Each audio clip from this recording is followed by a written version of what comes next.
Okay, we're going to finish our segment on painting fabric and porous surfaces with the Vintage Market Design furniture paint line, and this is a real exciting development for me. We've shown how to paint on upholstered furniture, but you can actually take loose fabric and dye it with a chalk-based paint and make all kinds of unlimited effects with it. What we like to use a lot is just the drop cloths that you get at the big box stores, and it's 100% cotton.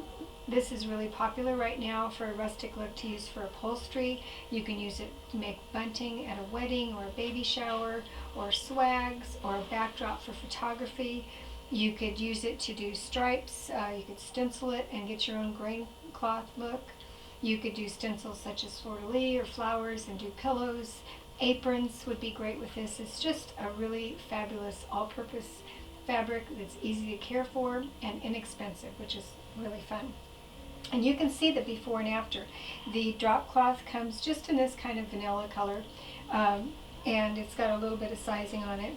And what has been done here is we have taken peacock, which is a beautiful teal color, and the formula is 2 ounces of paint to 10 ounces of water.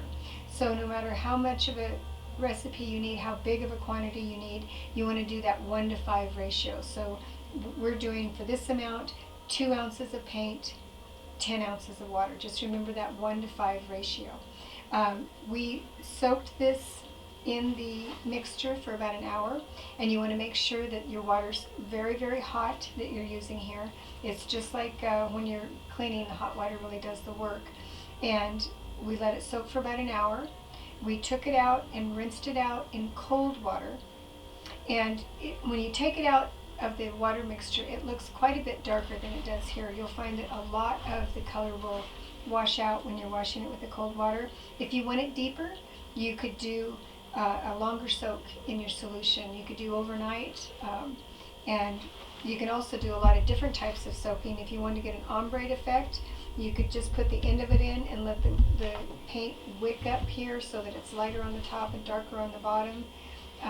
You could do stencils after you finish here. It's just a really beautiful soft look. This is part of that rustic look that's so big right now, because it looks like it's faded. It's got a little bit of wrinkles, and this solution kind of softens it too. So whereas this is kind of stiff with the sizing, this has become really mellow and soft and easy to work with.